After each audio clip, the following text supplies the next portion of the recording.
Hey guys, Alex here, ajnashville.com, here with my co-host, Mr. Luis. What's up, guys? How's it going? What's going on, Luis? Also, we have a special guest in the house today, Mr. Matt Bogosian. What's up, Matt? Hey, what's up, man? Matt. You can just call me Bogo. It's cool. Yeah. I get it. Buy one, get one free. Yeah, buy one house, get one free. Whatever. There you go. Hey, I'm down with that. Speaking of houses, so Matt is a realtor with Curran Company, correct? Correct. Correct. Awesome.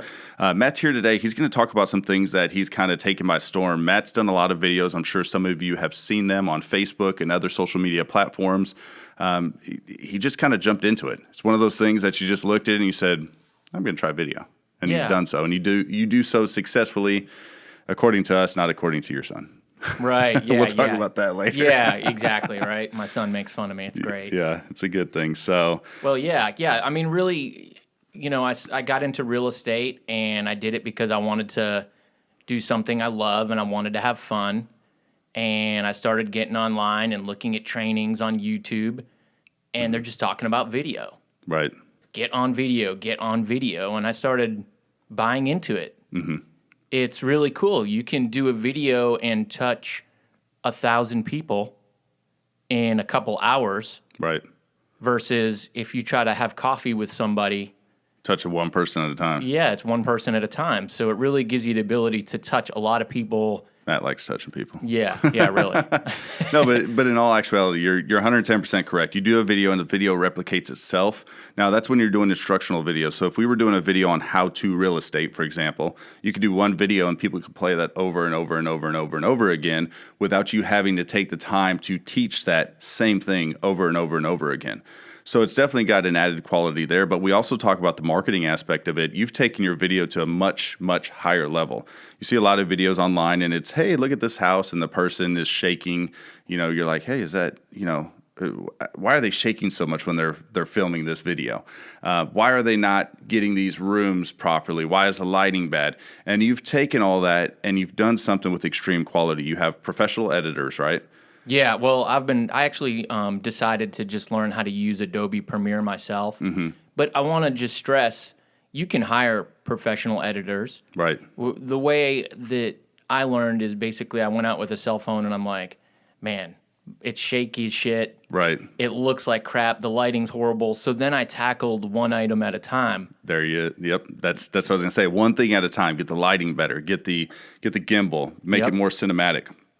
And you said something that was big. I think a lot of people think, hey, if I'm going to do video, I got to go out and buy this, $3,000 camera, and I've got to do all this work.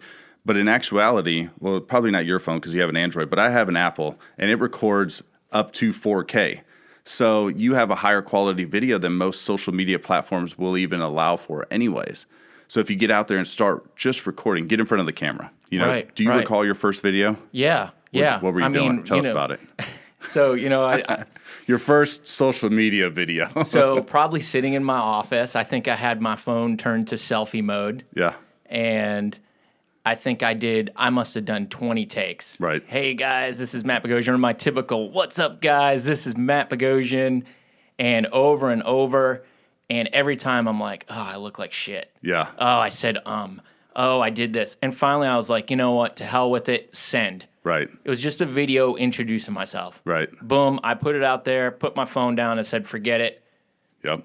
I come back to the computer and there's all these likes and comments and like, cool, Matt, glad you put yourself out there. That's awesome. Yeah. And it kind of gave me this like shot of adrenaline. And I said, whoa. We're going to do more. I want to do more. Yeah. Well, and that's the biggest thing is most people are afraid to get in front of the camera. We are our own worst critics. There is no perfect video that I have shot, but sometimes the message is more powerful than what's being seen anyways, so sometimes you just have to do it. And overcoming that initial fear to get it done, I mean, you're already ahead of the game. Simply by recording a video and publishing it, you're leaps and bounds ahead of most people anyways. And the fact is, a lot of us, we like to watch video versus reading. I mean, as a society, we've gotten lazy and we look at our phone and we're like, man, that's a big, long paragraph there. I'm not going to read that. Or you skim it or something. But if it's a video, we'll sit down and say, all right, it's entertainment. I'm going to watch this. Right. I mean, going like into the length of the videos, I'm definitely guilty of this. I'll make my videos too long. Right. So for you people out there that are thinking about doing video, it takes literally a couple minutes to make a short 60-second video. Right. And 60 seconds is all you need. Yes. Just get on there, say something quick, and be done. Some of mine, I did one the other day, and I mean, it was 9 minutes long, and I was like, good Lord, that is just way too long. Right. You don't need to do that. Just pop on there for 60 seconds or less. That should be done really quickly, and then post it. Well, get it in there and get your message across. So your introduction, say what you're going to talk about today. So you may say, hey, this is Alex. Today I'm going to tell you a little bit about how cars work. And we're going to talk about the spark plugs, and then talk about the spark plugs, and then be done. Right. Because 9-minute videos, let's face it, most of us don't have that attention span. No. A lot of us watch videos when we're sitting there waiting for our table, at lunch, or maybe we watch it when we're laying in bed, getting ready to go to bed at night. A million different ways to watch a video, but a lot of us don't have that 9, 10, 15 minutes to watch a full-length video of something that may interest us, but eventually we lose our attention. Right, yeah. I mean, and another thing, too, about video that I want to say, and this is for everybody, no matter what, if you're in sales or customer service, that feeling when you go in and say you're in sales and you meet someone for the first time and you're both kind of like, you got butterflies. Yeah. You like the beach? Because I like the beach too. Yeah. It's kind of cold out there, right? What's the weather? And you can tell they're kind of like checking you out, trying to decide if they like you or not. Yeah. Well, since I started doing video, I'll get a call and someone will say, hey, we want to talk to you about listing our house. And I'm, okay. Right. I go over there. It's like they already know me. Yes. That is completely like they're joking with me. We're laughing, having a good time, talking about what we're going to do with their house. It makes it a lot easier on everybody. Even the potential clients like that. They like that, hey, we already know Matt from his videos. We know what he's like. Right. Just call him. Well, and a lot of it's what I call social stalking. So Luis has been, he's familiar with this now. He has like the long voice, the breaths on the other end. No, but seriously, when you meet with somebody, a lot of times those people already know enough about you to say, okay, that's who I want to meet with, because they've looked up your Facebook, Instagram, LinkedIn, YouTube, whatever it is. You put it into Google, it's going to pop up. And like I've told Luis in the past, you're doing the scouting, so to speak, of the individual before you meet them, because you want to make sure that that's going to click together well. And a lot of people do that. That's why it's important, if you do video, for people to be able to get on there and say, okay, this is the person I'm dealing with. This is the type of person, the caliber of the person that I'm dealing with. And all that's very important, especially in a business like we're in. On my side, a lot of clients will never meet me face to face. We try to go to as many closings as possible, but most won't meet me face to face. On your side, they will. Right. And I want to make sure if I'm going to sit in a car with a man or a woman for 2 or 3 hours, that we're going to get along. So I'm going to stalk your Facebook and say, all right, I believe in this. I don't believe in this. Yep, this is good. This is good. This is good. I want to work with them. The video just helps enhance that. And making those videos public is even more important, in my opinion, because you want anybody that comes to your page to be able to view those videos.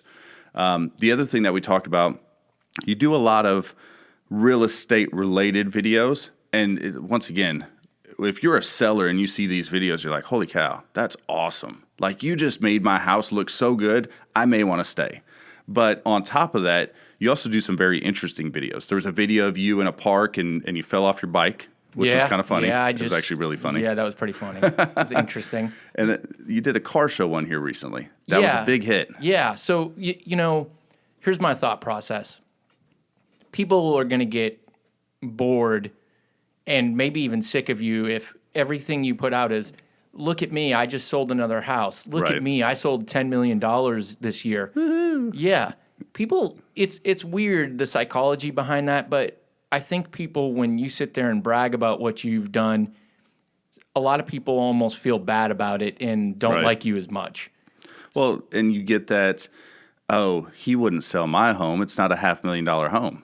Right. Would you turn down, if I had a $250,000 home to sell, would you be like, no, it's not $500,000 or above. We're not selling that. Yeah, no. Exactly. Not at all. So that was the thought. I decided when I started doing these videos, in addition, well, even with my real estate content that I put out, I want to give people something of value, something that they find interesting and that they can take with them and learn from. Mm-hmm. And another thing I decided was I'm going to do some videos on stuff that I like. Right. And that's cars, I like bikes. I like guns. I like cool guy stuff. Mm-hmm.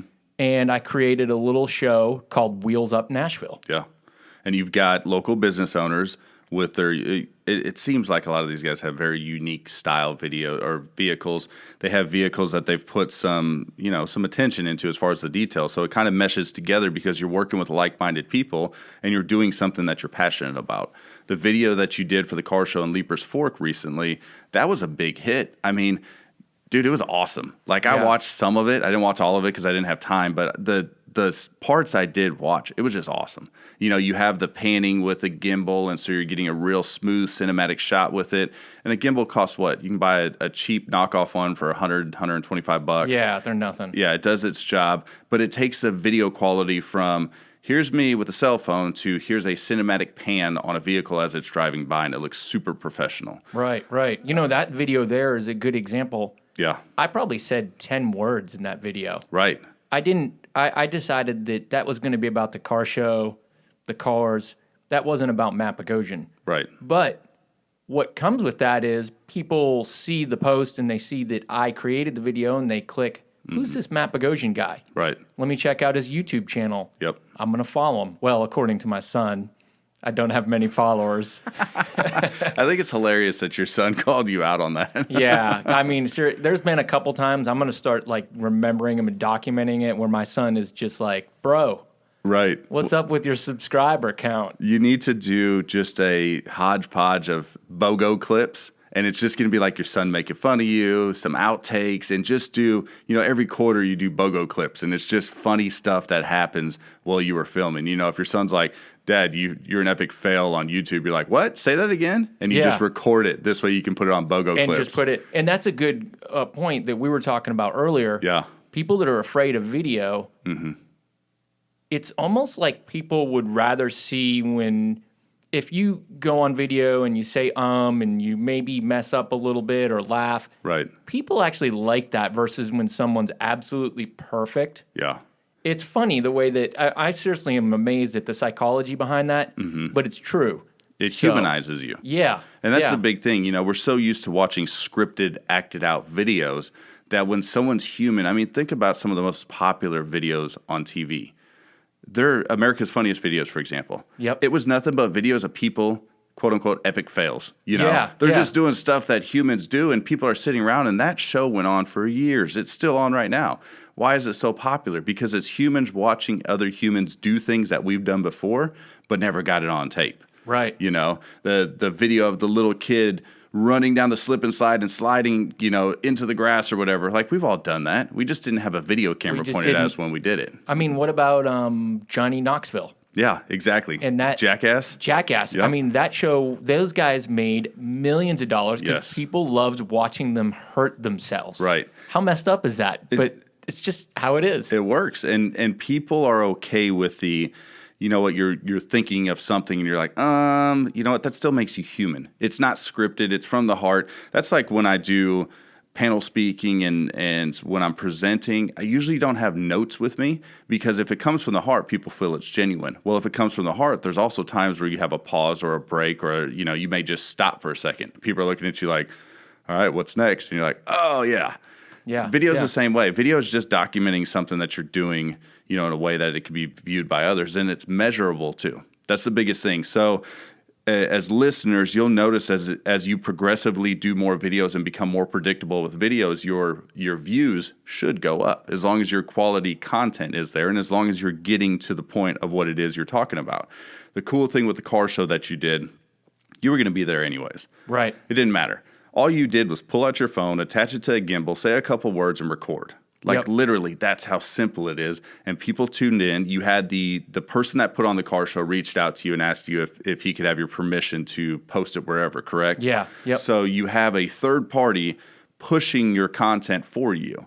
Those of you that have followed me for a while, you remember the videos that I used to do with the Friday night spotlights, and it was just spotlight on a local business that was doing well within the area and a recommendation of what their services were.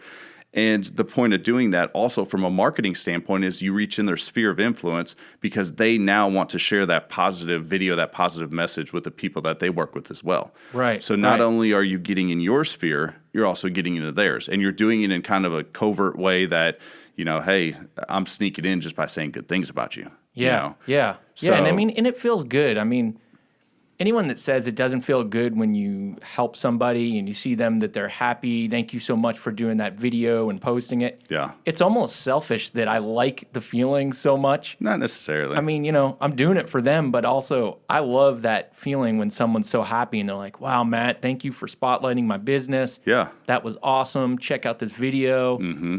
So, and it's fun. Well, it's gratifying, to be able to have that, to know, like you said, that you've went the extra mile to help someone. You've done something that most people won't. And just as much as you're getting in their sphere of influence, they're getting into yours. Right. You did one recently on Nelly's, the pizza place down the road. He's got an awesome car. The spotlight and everything was great. But now people that may not have known about Nelly's prior, people that you may have sold homes to, now know about that place because of you and may have attended that place because of you, which helps his business grow. Yeah. Yeah. And that's huge. And that's what this is all about. I mean, do quality videos, do videos on something that genuinely it makes you happy, things you enjoy. I couldn't go out and do a video on encyclopedias because I hate encyclopedias. I had to read those when I was a kid and write book reports out of them. So why would I focus on something that doesn't necessarily bring me joy or doesn't involve my typical day-to-day? Right. And you'll see, like, if you try a video on a subject that you're not really interested in, yeah, you'll see it. You will see the difference. You'll go back and play the video and you'll say, wow, yeah, I do not look excited. Well, and somebody made a comment about that to you one time. Yeah. Where they said something in regards to, I can tell when you're doing videos that you're passionate about because you can see it on you. Yeah. The presentation. Yeah. And that's true. All of us, if you're excited about something, you go to a person like yourself and I go to you and say, how's the kids? You're passionate about your children. You're going to be able to ring off a couple big things that pop in your head about your children because that's what you're passionate about.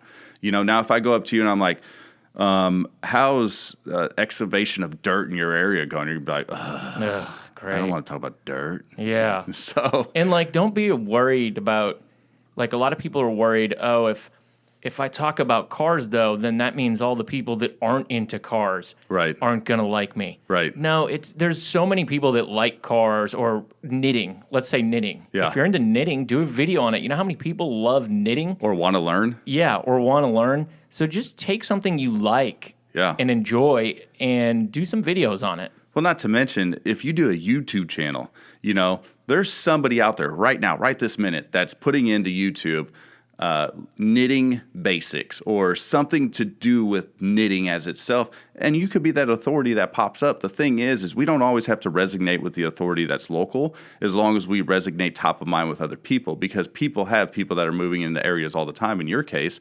So just because I'm hyper local with real estate here doesn't mean I shouldn't be hyper local everywhere and be top of mind, because people, they do what? They tend to move. Yeah. Yeah. So being top of mind is important. And that was a study that Gary V talked about, where a dentist became popular on a program called, I think it was TikTok, that she became very popular. And kids were like, I want to go to this dentist. And the parents were like, why? How do you know about this person? And it was just because she was so top of mind and so popular within, the kid region, and got her message across that people are like, we need to go there. So any final thoughts, anything like that? As a person that once got into this, that progressed to the level that you're on now, what would you tell a person that was new and looking to get into video? I think you just have to start doing it. It's like everything else. You have to be consistent. Mm-hmm. So maybe set a goal and say, I'm going to do a 60-second video every Friday. Right. On a subject or a restaurant or something real quick. It can just be real easy. And once you start doing it, you'll feel the momentum start rolling. And then you're going to say, I can do 3 minutes. Yeah. I can do 2. Yep. I can. And then you'll also start, like we were talking about, fixing the quality and stuff like that along the way. That just comes with it. So right. And you get really familiar with the camera. That's the good thing. Yeah. I did a thing when I was on vacation with Benchmark, and they were like, hey, do you mind doing like a 60-second video for us? And I was like, sure. And it was easy as can be because I'd been in front of the camera so many times that it wasn't intimidating anymore. Right. So get away from that intimidation. If you have to put a sign behind it, do whatever you have to do. If you have to put notes on a tripod, for example, put notes right underneath the camera. The big thing is, and the one thing I want to recommend to people is stare directly into the camera lens and act like you're talking to somebody, because you want to have that feeling that the person is looking at you directly in the eye on the other end of the camera. Yeah. So when you're talking to people, talk to them.